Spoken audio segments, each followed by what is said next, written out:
Hi guys, today I'm going to show you how to make the Tibetan Kombucha, Tibetan style kombucha, and I do that with the Tibetan style SCOBY because that needs a special type of tea. And here you can see that the label is on my jar because I do all kinds of fermenting, therefore every jar has a sticker on there to make sure that I don't mess up and mix up. This is the jar I do it in. It's squeaky clean because you need to make sure that the inside's really clean, otherwise you're going to contaminate your ferment. You don't want to do that.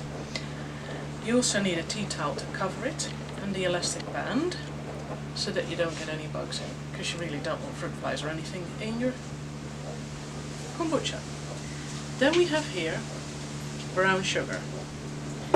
You can use white sugar or brown sugar. This is just plain brown sugar. It's organic. I always use organic. I've tried in the past to use sugars like sucanut, but that doesn't really work that well, so it needs a more simple sugar than the more complex nutrient dense ones. So this is just plain brown sugar because kombucha does like a bit of nutrients, so I tend to alternate a bit, sometimes white sugar, sometimes brown sugar, and my kombucha does really well on that, so I think that's a good idea. Then here I have a little bit of older, from a previous ferment. So this is some kombucha that I've brewed before.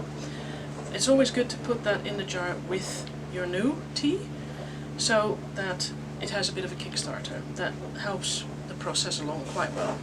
Then here is the pu'er tea that I use. This is what I put the tea in, and then it goes into the hot water there. This is enough to do it. And usually when you use tea bags for 1 litre you use 2 tea bags, and I'm going to brew 1 litre of kombucha. Here is my SCOBY. So I tend to just take one bit then, put that in the jar and use that to brew the next round. Here is my container in which I put the hot water to brew the tea.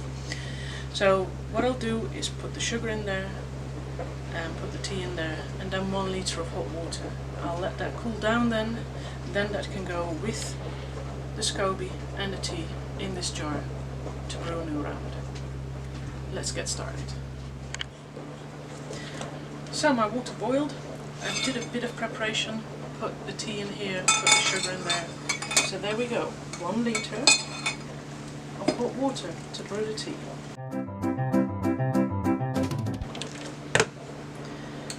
What I then do is stir it a bit so that the sugar dissolves in the hot water, because I really don't want to have a hard bit of sugar at the bottom of this pitcher, as I've had in the past, and then the brew doesn't really do all that well.